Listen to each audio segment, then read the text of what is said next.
ಉಚ್ಚಾಟಿತ ಯತ್ನಾಳ್ ಕರ್ಕೊಂಡು ಪ್ರಚಾರಕ್ಕೆ ಹೋಗ್ಬೇಕು ಪಾಳೆಬತ್ತೂರಿಗೆ. ಅದಕ್ಕೆ ವಿಜೇಂದ್ರ ಮತ್ತು ಯತ್ನಾಳ್ ಕೂಡ ಮನೆಗೆ ಹೋಗೋದು. ಅಲ್ಲ ಪವರ್ ಗ್ರಿಡ್ದಿಂದ ಅವರೆಲ್ಲ ಡೆಸ್ಕು ವಿಕಲಚೇತನರಿಗೆ ಅವ್ರಿಗೆ ಏನು ಬೇಕಾಗಿದೆ ಅಂತ ಎಲ್ಲ ಸಲಕರಣೆಗಳನ್ನ ಎಕ್ವಿಪ್ಮೆಂಟ್ಗಳನ್ನ ಏನು ಅಂಗನವಾಡಿಯವ್ರಿಗೆ ನಿಮ್ಮ ಏನು ಡ್ರಿಂಕಿಂಗ್ ವಾಟರ್ ಪ್ಯೂರಿಫೈಯರ್ನ ಆಮೇಲೆ ಟೂರಿಸಂ ಇದರಿಂದ ದಿವಸ ಎಲ್ಲರಿಗೂ ಕೂಡ ಈ ಮೊಬೈಲ್ ಕ್ಯಾಂಟೀನನ್ನು ಇದೆಲ್ಲನೂ ಕೂಡ ಮಹತ್ವದಲ್ಲ.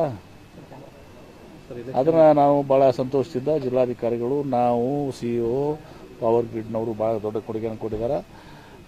ಅದೆಲ್ಲವನ್ನು ಕೂಡ ನಾವು ಇವತ್ತು ಇಲ್ಲಿ ಚಾಲನೆಯನ್ನು ಕೊಟ್ಟಿದ್ದೀವಿ. ಧನ್ಯವಾದಗಳು.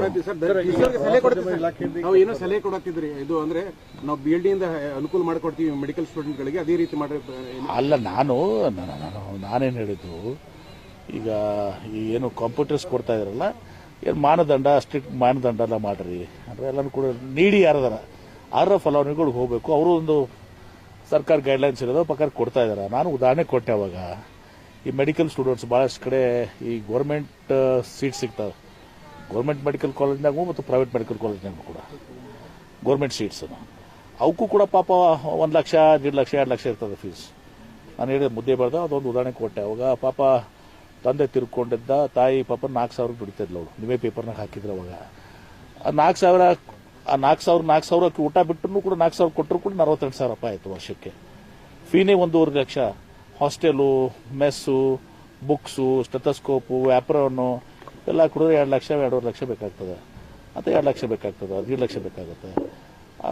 4,000ದಾಗ 2,000 ಹೊಟ್ಟಿಗೂ ಬೇಕಲ್ಲ ಪಾಪಕ್ಕೆ ಆ ತಾಯಿಗೆ. ಆಮೇಲೆ ಅದಕ್ಕಾದ್ರೆ 24,000 ಏನು ಮಾಡ್ತಾರೆ ಅವರು? ಅಂಥವ್ರಿಗೆ ಈ ಫೆಸಿಲಿಟಿಗೆ ಹೋಗಲಿ. ನಾವೇನು ಪ್ರತಿ ವರ್ಷ ನಾನು ಹೆಲ್ಪ್ ಮಾಡ್ತೀನಿ ಇರೆಸ್ಪೆಕ್ಟ್ ಆಫ್ ದಿಸ್. ನಾನು ಯಾರ್ಯಾರು government medical seats in government colleges and private medical ಕಾಲೇಜ್ನಾಗ ಗೌರ್ಮೆಂಟ್ ಸೀಟ್ಸ್ ಯಾರು ಸಿಗ್ತಾರೆ, ಯಾರು ಬಡವರು ಇದ್ದಾರೆ, ಶ್ರೀಮಂತರಲ್ಲ, ಉದಾಹರಣೆ ಕೊಟ್ಟಿಲ್ಲ ಆ ಥರ. ಆಮೇಲೆ ಯಾರು ಭೂಮಿ ನೀರಾಗಿರಿ ಏನೂ ಇರಂಗಿಲ್ಲ, ತುಂಬ ಚಾದ ಗಡಿದಾಗ ಕೆಲಸ ಮಾಡ್ತಿದ್ದ ಇಂಥವ್ರಿಗೆಲ್ಲ ನೀವು ನೋಡಿದಿರಿ ಅದನ್ನೆಲ್ಲನೂ. ಅಂಥ ಫಲಾನುಭವಿಗಳಿಗೆ ಕೊಡ್ರಿ. ಮೆಡಿಕಲ್ ಸ್ಟೂಡೆಂಟ್ಸ್ಗೆ, ಇಂಜಿನಿಯರಿಂಗ್ ಸ್ಟೂಡೆಂಟ್ಸ್ಗೆ, ಯಾರು ಗೌರ್ಮೆಂಟ್ ಸೀಟ್ ಸಿಗ್ತಿರ್ತಾರೆ ಬಡವರು ಇರ್ತಾರೆ, ಶ್ರೀಮಂತರಿಗೆಲ್ಲ. ಮತ್ತು ನಮ್ಮ MB ಪಾಟೀಲ್ ಕೋಟ ಅಲ್ಲ, ಬಸ್ಲಿ ಕೊಟ್ಟ ಅಲ್ಲ ಬುಡ್ರಿಗೆ ಅಂತೇಳಿ ಅದನ್ನ ಹೇಳ್ತಾ ಇದ್ದೀನಿ ನಾನು. ಈಗ ಇದು ನೋಡಿ, ಇದು ಭಾಳ ಸಣ್ಣ ಪ್ರಮಾಣದಲ್ಲಿದೆ. ಈಗ ನಾನು ಮುಖ್ಯಮಂತ್ರಿಗಳಿಗೆ ಈಗ ವಿನಂತಿ ಮಾಡ್ಕೊಳ್ಳೋದೀನಿ, ದೊಡ್ಡ ಪ್ರಮಾಣದಲ್ಲಿ ತುಂಬ ಸಹ ಈಗ ಅಲ್ಲಿ ಬೆಣ್ಣೆ ಹಳ್ಳಕ್ಕೆ ಮನೆ ಕೊಟ್ಟರೆ 200 ಕೋಟಿ ಕೊಟ್ಟಿದ್ದಾರೆ. ನಾವು ಹಿಂದೆ ನೀರಾವರಿ ಮಂತ್ರಿ ಇದ್ದಾಗ ಒಂದು ದೊಡ್ಡ ಪ್ರಪೋಸಲ್ ಮಾಡಿದ್ದೀವಿ, 2,500 ಕೋಟಿ ವ್ಯಾಪ್ಕೋದಿಂದ ಕೇಂದ್ರ ಸರ್ಕಾರದ ಒಂದು ಏಜೆನ್ಸಿ ಮೂಲಕ ಅದು ಮಾಡಿಸಿ. ಇದು ಭಾಳ ದೊಡ್ಡ ಅಮೌಂಟ್ ಆಯ್ತದು. ಅದಕ್ಕೆ ಅದು ಕೇಂದ್ರ ಸರ್ಕಾರದಿಂದ ಅನುಮೋದನೆ ಸಿಕ್ಕಿಲ್ಲ. ಹೀಗಾಗಿ ಹೀಗೆ ನಾವು ಅದನ್ನು ಆಶೆಯನ್ನು ಬಿಟ್ಟಿದ್ದೀವಿ. ನಾವು ಅವಾಗ ಕೋಶಿ ನದಿಗೆ ಏನು 4,000 ಕೋಟಿ ಕೊಟ್ಟರು, ಅದ್ರ ಉದ್ದೇಶ ಮೇಲೆ ನಾವು ಕೇಳಿದ್ವಿ, ಕೇಂದ್ರ ಸರ್ಕಾರ ಕೊಡಲಿಲ್ಲ.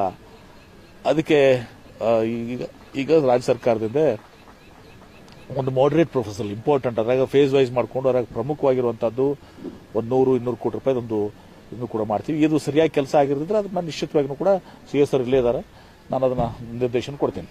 ನಾಳೆ ಉಪಚುನಾವಣೆ ಮತದಾನ ಇದೆ, ಇಲ್ಲಿ ಬಂದು 2 ಕಡೆನೂ ಗೆಲ್ತೀವಿ ಅಂತ ಹೇಳಿ ವಿಶ್ವಾಸ ವ್ಯಕ್ತಪಡಿಸಿದ್ದಾರೆ ವಿಜೇಂದ್ರ ಅವರು. ನೋಡ್ರಿ, ನಾನೇನು ಹೇಳಿದ್ದೀನಿ, ನಿಶ್ಚಿತವಾಗಿ ವಿಜೇಂದ್ರ ಅವ್ರನ್ನ ಈ ಚುನಾವಣೆ ಮುಗಿದ ತೆಗೆದತ್ತ. ಬಾಗಲಕೋಟೆ ನಾವೇ ಗೆಲ್ತೀವಿ, ದಾವಣಗೆರೆ ನಾವು ಗೆಲ್ತೀವಿ. ವಿಜೇಂದ್ರ ಅವರು ಮನೆಗೆ ಹೋಗೋದು ನಿಶ್ಚಿತ, 2 ಮಾತಿಲ್ಲ. ಏನ್ರಿ ಅವ್ರು ತಿಳ್ಕೊಂಡಾರ ಇವತ್ತೊಂದು ದಿವಸ.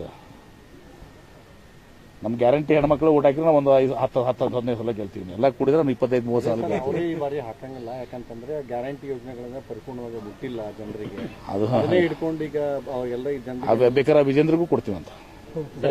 AI ತಂತ್ರಜ್ಞಾನ ಬಳಸಿಕೊಂಡು ಹಣ ಹಂಚ್ತಾ ಇದ್ದಾರೆ ಅಂತ ವಿಡಿಯೋಗಳನ್ನು ಕ್ರಿಯೇಟ್ ಮಾಡಿ ಬಿಜೆಪಿ ಹೊರಬಿಡ್ತಾ ಇದ್ದಾರೆ. ಅದು ವಿಜೇಂದ್ರಗೆ ರೂಢಿ ಇದೆ. ನಾನು ಮೊನ್ನೆ ಹೇಳಿದ್ದೀನಲ್ಲ, ಅವರು ತಂದೆಯವರು ಯಡಿಯೂರಪ್ಪನವರು ಇದ್ದಾಗ ವಿಜೇಂದ್ರ ಮಾಡುವ ಕೆಲಸನೇ ಅದೇ ಆಗಿತ್ತು, ಕಲೆಕ್ಷನ್ ಅಂಡ್ ಡಿಸ್ಟ್ರಿಬ್ಯೂಷನ್. ಅಧಿಕಾರ ದುರ್ಬಳಕೆ ಮಾಡ್ತಾರೆ ಯಾರು?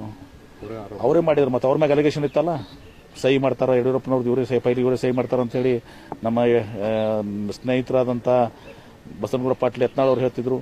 ವಿಜೇಂದ್ರ ಅವರು ಯಡಿಯೂರಪ್ಪನವರು ಮಾರಿಷಸ್ನಲ್ಲಿ ಇನ್ನೊಂದೆಲ್ಲ ದುಡ್ಡು ಇಟ್ಟು ಬಂದಾರೆ 10,000 ಕೋಟಿ ಅಂತ ಹೇಳ್ತಿದ್ರು. ನಾ ಹೇಳತ್ತಿಲ್ಲ ಮತ್ತೆ ಇದನ್ನ ಹೇಳ್ಯಾರ ಇಲ್ಲೋ? ಯತ್ನಾಳ್ ಅವ್ರು ಹೇಳ್ಯಾರಲ್ಲೋ? ಏನ್ ಹೇಳಿದ್ರು?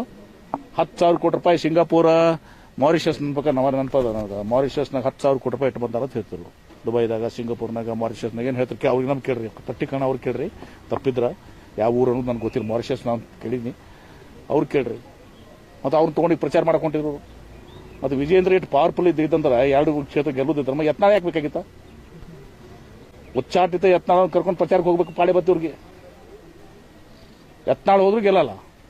ಈಗ ವಿಜೇಂದ್ರ ಕೂಡ ಯತ್ನಾಳ್ ಅವ್ರದ್ದು ಖರಿಯಾದ ಡಮಾರ. ಮಾರ್ಜಿನ್ ಹೆಚ್ಚಾಗುತ್ತೆ. ಬಾಗಲಕೋಟ್ನಾಗ ಅಲ್ಲಿ ಸೋಲ್ತೀವಿ. ಏನು ಮಾಡಿದಂಗಾಯ್ತು? ಯತ್ನಾಳ ಪ್ರಚಾರಕ್ಕೆ ಹೋದ್ರು ಕೂಡ ಸೋತರು. ಅದಕ್ಕೆ ವಿಜೇಂದ್ರ ಮತ್ತು ಯತ್ನಾಳ್ ಕೂಡ ಮನೆಗೆ ಹೋಗೋದು. ಸರ್, ಈಗ ಮಲ್ಲಿಕಾರ್ಜುನ ಖರ್ಗೆ ಅವರು ಖರ್ಗೆ ಅವರು ಹೇಳಿದ್ರು ಬಿಜೆಪಿ RSS ವಿಶೇಷ ರೂಪ ಇದ್ದಂತೆ ನೋಡಿಕೊಡ್ಬೇಕು ಅಂತ. ಅದು ನೋಡಿ ಯಾವ ಅರ್ಥದಲ್ಲಿ ಹೇಳ್ತಾರೆ ಏನ್ರಿ? ಅನೇಕ ಸಲ ರಾಜಕೀಯವಾಗಿ ಟೀಕೆಗಳು ಆಗ್ತಿರ್ತಾವ. ನಮ್ಮ ಮೇಲೆ ಮಾಡಿರ್ತಾರೆ, ನಾವು ಅವ್ರ ಮೇಲೆ ಮಾಡಿರ್ತೀವಿ. ಅದೇ ಏನದು ಇವರೆಲ್ಲ ಬರೇ ಬೆಂಕಿ ಹಚ್ತಾರ. ನಾವು ಹೇಳ್ತೀವಿ ಗಡ್ಡಿ ಡಬ್ಬಿ ಇಟ್ಕೊಂಡು ಕೊಟ್ಟಿರ್ತಾರ, ಎಲ್ಲೋದ್ರಲ್ಲಿ ಬೆಂಕಿ ಹಚ್ತಾರ ಏನ್ರಿ? ಇವ್ರು ದೇಶದ ಸಲ ಹೋರಾಟ ಮಾಡಿಲ್ಲ, ಅದನ್ನೂ ಸತ್ಯ ಅದ ಏನ್ರಿ? ಇವತ್ತು ಬಂದು ರಾಷ್ಟ್ರೀಯತೆ ಹೇಳ್ತಾರೆ ನಮ್ಮ ಬಗ್ಗೆ ಎಲ್ಲಾನು.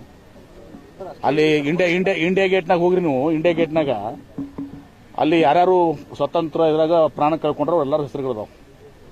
ಅದಾವ 100 ಜನ ಮುಸಲ್ಮಾನರು ಅದಾವ್. ಒಬ್ಬರೊಬ್ಬರ ಹೆಸರು ಬೇಕಲ್ಲ ಬಿಜೆಪಿ ಅವ್ರದ್ದು. ಯಾರು ಪ್ರಾಣ ತಕ್ಕೊಂಡಿದ್ದು ಸ್ವಾತಂತ್ರ್ಯ ಎಲ್ಲ ಬ್ರಿಟಿಷ್ ಏಜೆಂಟ್ ಆಗಿದ್ರು ಅವಾಗ. ಈಗ ಬಂದು ನಮಗೆ ರಾಷ್ಟ್ರೀಯತೆ, ದೇಶಾಭಿಮಾನ ಬಪ್ಪರ ಹೇಳೋದು ಹೇಳ್ತಾರಲ್ಲ ನೋಡ್ರಿ. ಅದಕ್ಕೇನ ಅವ್ರು ಖರ್ಗೆ ಅವ್ರು ಯಾವ ರೀತಿಯಿಂದ ಅರ್ಥದಿಂದ ಹೇಳಿದ್ರೆ ಅದನ್ನ ಅರ್ಥ ಮಾಡ್ರೆ ಇವರು ವಿಷಯಕಾರಿ ಇದು ಮಾಡುವಂತದ್ದು ಹಿಂಗೆ ಮಾಡ್ತಾರ. ಅದಕ್ಕಂದು ಹೇಳಿದಾರೆ ಅವ್ರಿಗೆ ಏನೋ ಅದು ಯಾವ ಅರ್ಥ ಹೇಳಿದಾರೆ?